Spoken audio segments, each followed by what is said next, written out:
Ba-da-ba-ba-ba-ba-da-ba. Welcome to YouTube's favorite K-pop show, DK News. Today we have lots and lots of tea for you. Today, Blackpink is making history in Blackpink. Coachella. Second, we have abortion laws abolished after 65 years of abortion ban in South Korea. And last but not least, we have BTS views getting deleted by YouTube. First news. Blackpink x Coachella has happened, and Blackpink is making new history in K-pop. And last week they performed in Indio, California. For non-Americans who don't know what Coachella is one of the most popular, biggest music arts festival. It is. Started in 1991, has an attendance of 250,000 people, held annually for 3 days for 2 weeks, and has diverse genres like rock, hip-hop, indie, K-pop now, also, EDM, and is one of the largest, most profitable music festivals in the world. And the headers are like Radiohead, Lady Gaga, Kendrick Lamar, The Weeknd, Eminem, Ariana Grande, Childish Gambino, Tame Impala, and Blackpink? they're not like the headliners, but like the sub-headliners. Blackpink, they're the first official female K-pop group to perform in Coachella, and this is a huge thing. Blackpink sang 13 songs. They were trending #1 on Twitter right after the stage. Founder of Coachella, Paul Toilet or something, gave his highest applause to Blackpink. Toilet gave his Yeah, applause. it says, just one word, legend. I hate YG, but Blackpink, I have to give them credit. Please distribute the Coachella version songs. yeah. I was so proud watching the stage. I love that. Their actual performance was even better than their usual ones. Jennie was giving like 200%. Oh, yes. Jennie- She was like shouting at the mic. She was going like crazy. She was going really fierce.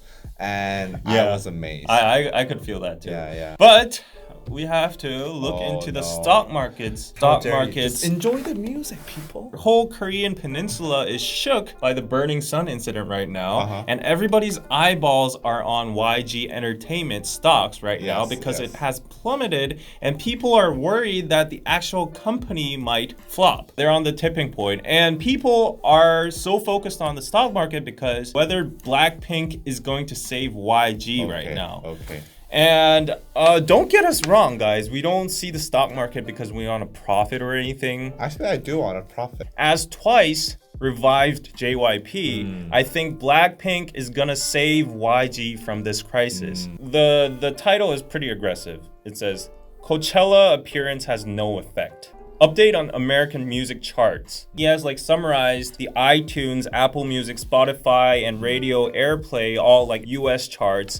They've dropped 6 stages on iTunes, and they're 220 on Apple Music and 52 on Spotify. So basically, this person is saying the hype behind Blackpink right now, it's actually not really the American market reacting to Blackpink, but just K-pop in general, like the increase of popularity of K-pop in the American market. Bottom line, this person is saying they at least have to stay on the main charts. I mean, I don't know about them trying to save YG, but I think the music itself was extremely fitting for the event in Coachella.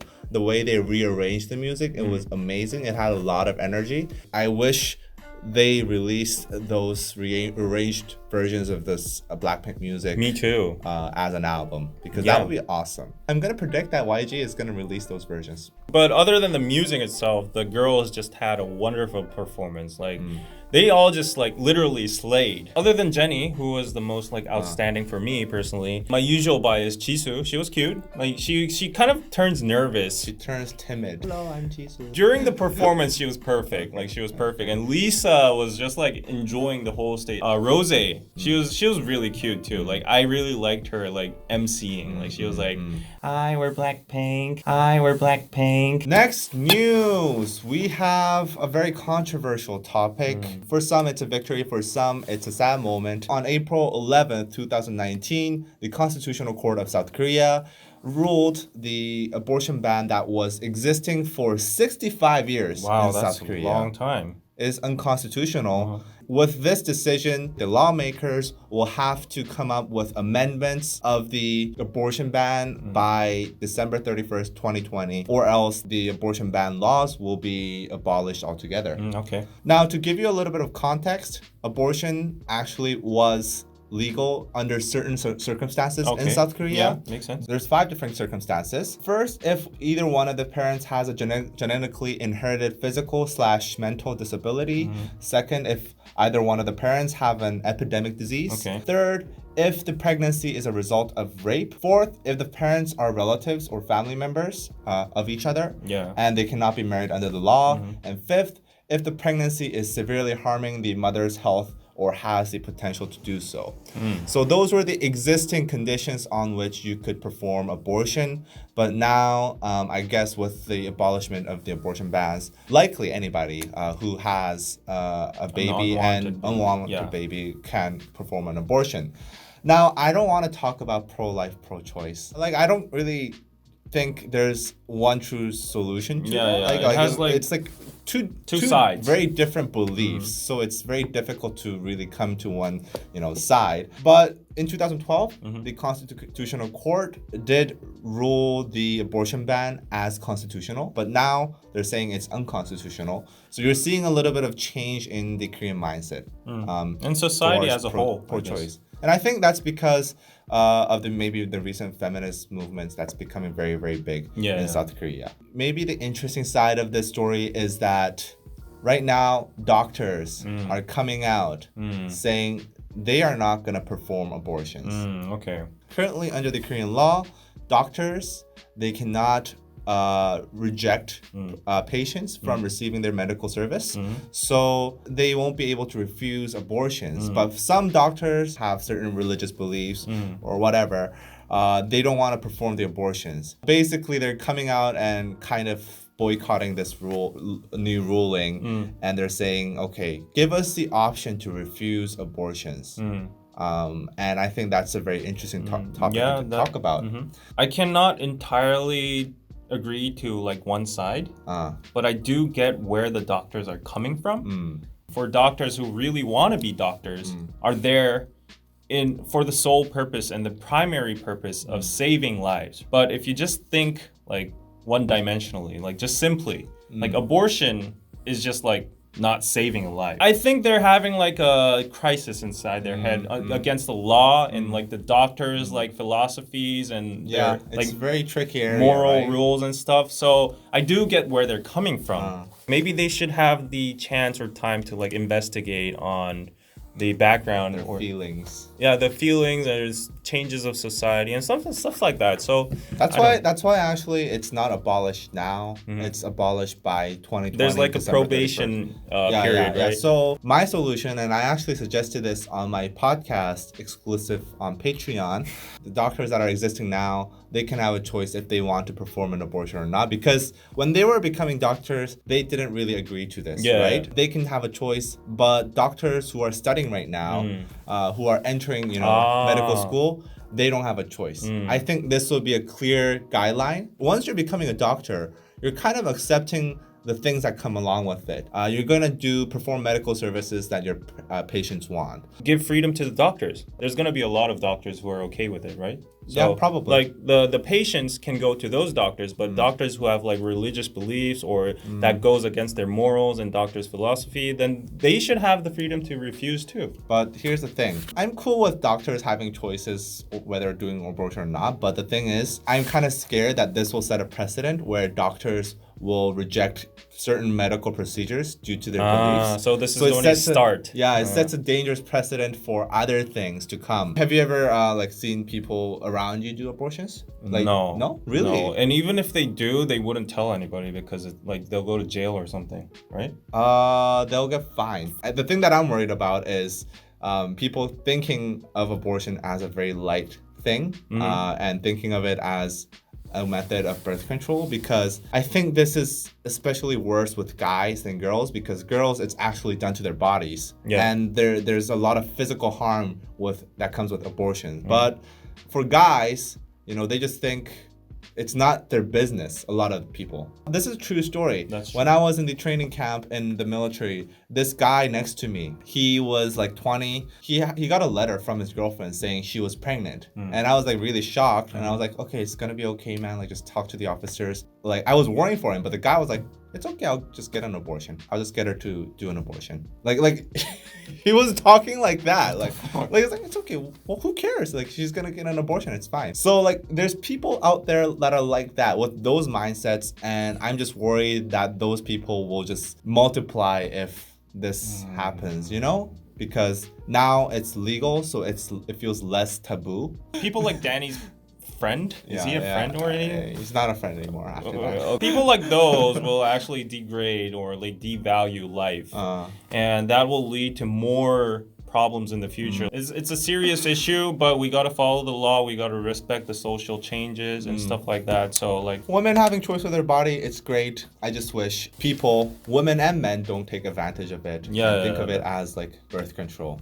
Next news. YouTube deletes 10 million views on BTS Boy With Love MV, and armies get mad. The trending hashtag was YouTube bring back Boy With Love 10 million views. Uh-oh. Yeah. Armies have captured the moment where like the Boy With Love music video was going like from 90 mil to 80 mil suddenly, like after a refresh. So Armies captured that, and that trended on Twitter, and everybody was like, why does YouTube hate BTS or something?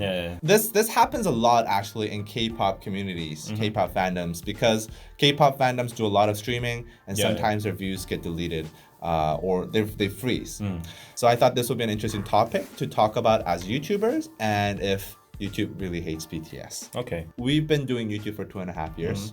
Have you ever experienced deleting of views? Personally, I do a lot of video contests. These video contests require like a lot of views in order for you to get a prize. So what I did in the past, entered the video on YouTube, and it started like refreshing, and going to my computer lab at school and used like all the computers to like view it. Basically streaming. And then I got like 10,000 views, like 100,000 views. Wow. And I was like, yes, I'm gonna win this prize. And suddenly a couple of hours it goes down, and I was like, what the fuck is happening? That was the very first point I like actually researched about how the algorithm and how the view counter works on YouTube, and I found out there's a lot of like deleting of views and a lot of freezing as well. Like at one point, even if you refresh, the views don't go up. Two things that a lot of K-pop fandoms complain about is freezing of views and deleting of views. Freezing of views, that's very, very common. It happens to our channel every single time. The number you see right now on this video even, it's very, very low compared to the actual views that we receive on our analytics page. Because those views have to get verified. So the views that, you know, show up on your page when you view YouTube, they're not the exact representations of what the actual views are.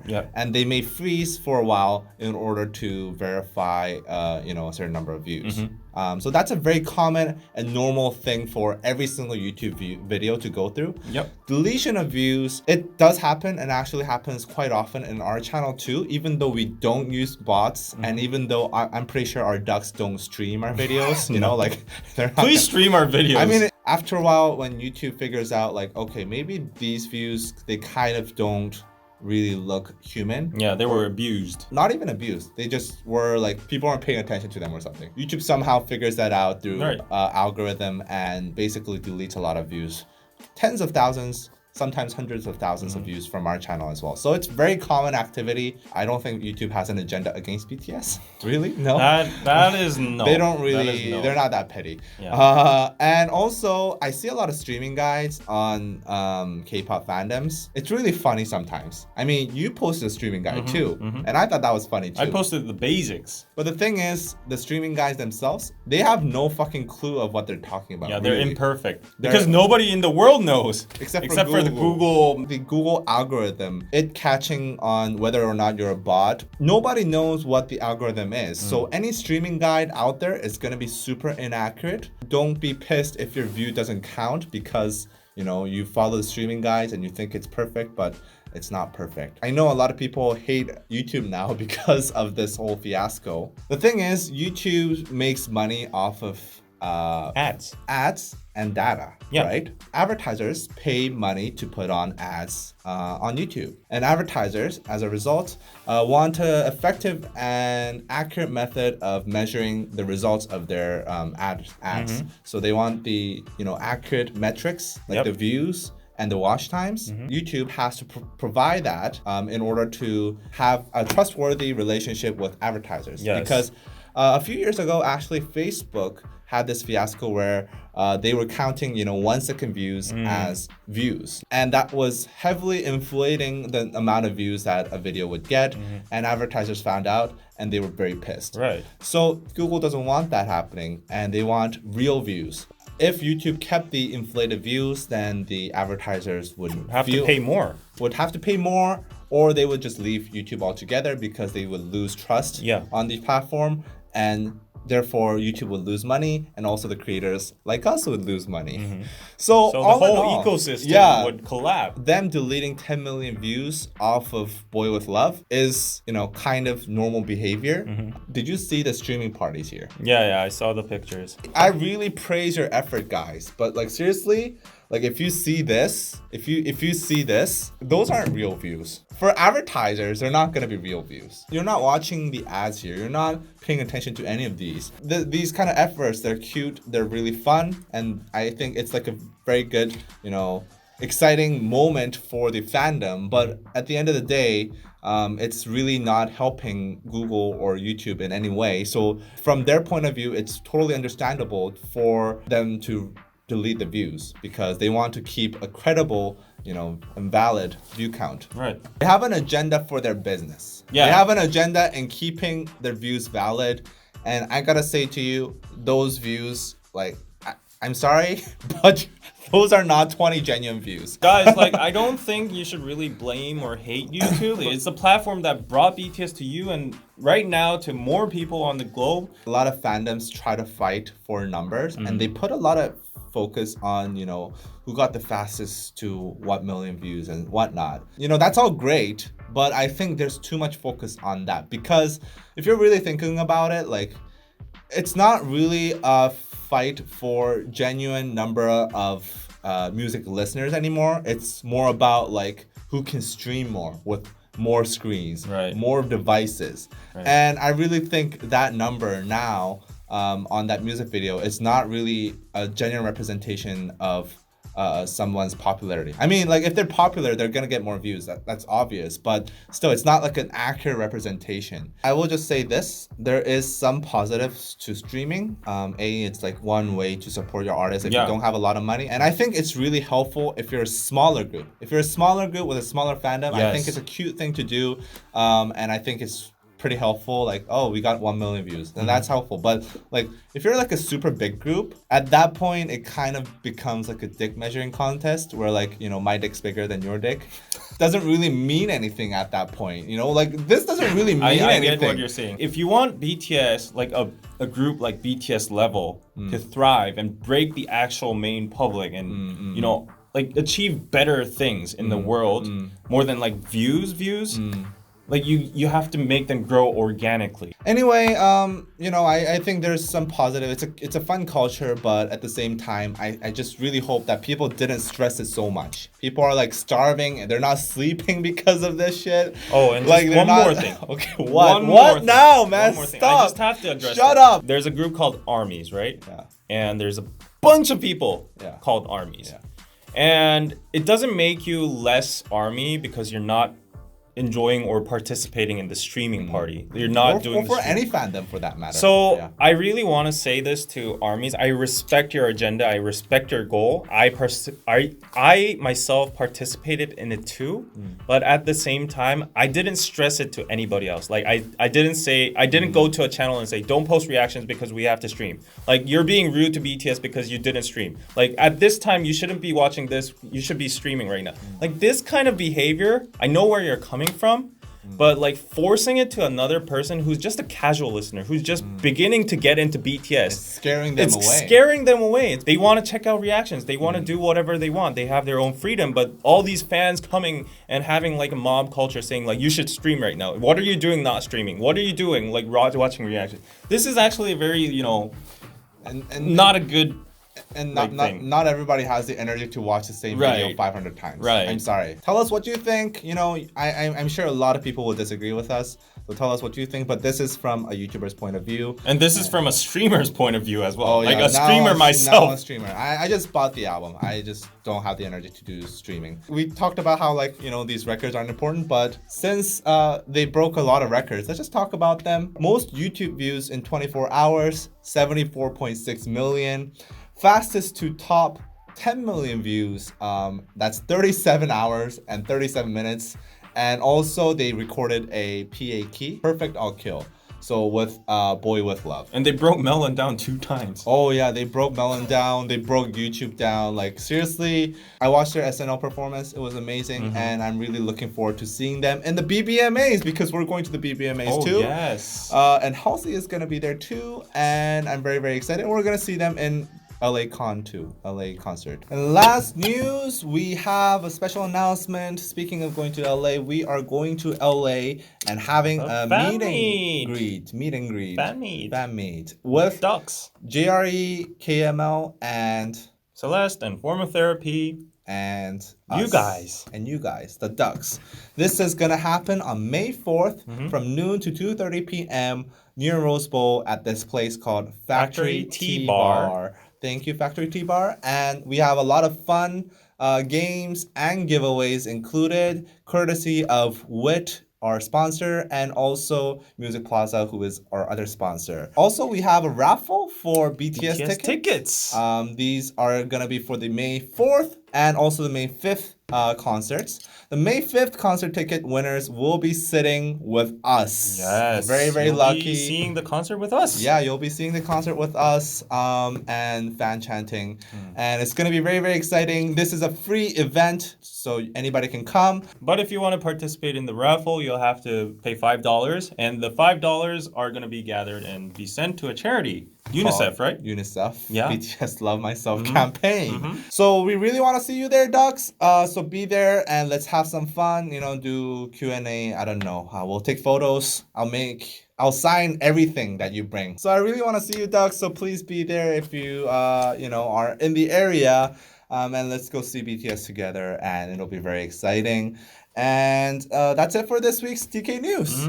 Please subscribe to DK TV for more content, and also go check our Patreon. I talked about abolishment in my Patreon podcast, so go check that out. Oh, we have an Instagram now. Go follow us on Instagram, DK TV Instagram, and also Kemstagram on Instagram, and just David. And bye-bye.